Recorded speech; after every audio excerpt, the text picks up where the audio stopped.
السلام علیکم 7 نیوز کے ساتھ میں ہوں توبہ نواز خان۔ عید الاضحیٰ میں چند گھڑیاں باقی ہیں، ہر طرف جانوروں کی رونقیں لگی ہوئی ہیں، بچے خوش ہیں، بازاروں میں رش ہے اور سوشل میڈیا پر ہر جگہ قربانی کے جانوروں کی ویڈیوز اور تصویریں نظر آ رہی ہیں۔ لیکن اگر آج کے حالات کو دیکھا جائے تو دو بڑی باتیں بہت واضح نظر آتی ہیں۔ ایک طرف مہنگائی اتنی بڑھ چکی ہے کہ ایک عام انسان کے لیے گھر کے اخراجات پورے کرنا بھی مشکل ہو گیا ہے، اور دوسری طرف سوشل میڈیا پر قربانی کو ایک مقابلہ بنا دیا گیا ہے۔ کوئی اپنے مہنگے بکرے دکھا رہا ہے، کوئی لاکھوں کی گائے، اور ہر کوئی یہی ثابت کرنا چاہتا ہے کہ اس کا جانور سب سے خاص ہے۔ لیکن کیا واقعی قربانی کا مقصد یہ ہے؟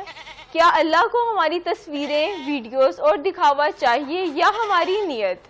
اسلام ہمیں سادگی، اخلاص اور دوسروں کا احساس سکھاتا ہے۔ قرآن پاک میں اللہ تعالیٰ فرماتے ہیں کہ مجھ تک نہ جانوروں کا گوشت پہنچنا ہے اور نہ خون، بلکہ تمہارا تقویٰ پہنچتا ہے۔ حضرت ابراہیم علیہ السلام کی قربانی بھی ہمیں یہی سبق دیتی ہے کہ اللہ کی رضا کے لیے اپنی سب سے پیاری چیز قربان کرنا اصل عبادت ہے۔ اس میں نہ دکھاوا تھا، نہ لوگوں کی تعریف لینے کی خواہش، بلکہ صرف اللہ کی محبت اور فرما برداری تھی۔ آج اگر ہم قربانی کو صرف سوشل میڈیا پوسٹ، لائک اور لوگوں کی تعریف تک محدود کر دیں تو کہیں نہ کہیں ہم اس کی اصل روح بھول جاتے ہیں۔ اور یہ بھی یاد رکھیں کہ ہر وہ شخص جو قربانی نہیں کر رہا ہے، ضروری نہیں وہ نہ کرنا چاہتا ہو سکتا ہے وہ مجبوری میں ہو۔ اس لیے ہمیں کسی کو احساس دلانے یا مقابلہ کرنے سے بچنا چاہیے۔ عید صرف اپنی خوشی کا نام نہیں بلکہ دوسروں کو خوش کرنے کا بھی نام ہے۔ اگر اللہ نے ہمیں زیادہ دیا ہے تو ہمیں چاہیے کہ کسی ضرورت مند کی مدد کریں، کسی غریب گھر میں گوشت پہنچائیں، کسی بچے کے لیے کپڑے دیں یا خاموشی سے کسی کی مدد کر دیں۔ یقین کریں ایسی خوشی انسان کو اندر سے سکون دے دیتی ہے۔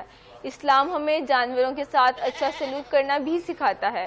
قربانی سے پہلے جانور کو پانی پلانا، اس کے ساتھ نرمی کرنا اور اس کے سامنے چھری تیز نہ کرنا سنت ہے۔ اسی طرح قربانی کے بعد صفائی کا خیال کرنا بھی ہماری ذمہ داری ہے، کیونکہ صفائی نصف ایمان ہے۔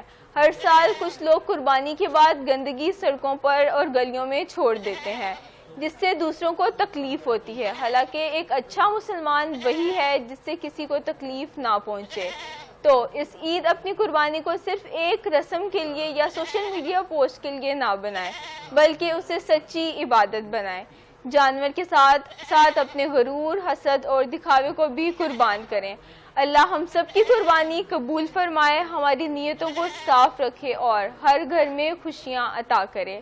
آپ سب کو میری طرف سے دل کی گہرائیوں سے عید مبارک۔ اجازت دیجیے، اللہ حافظ۔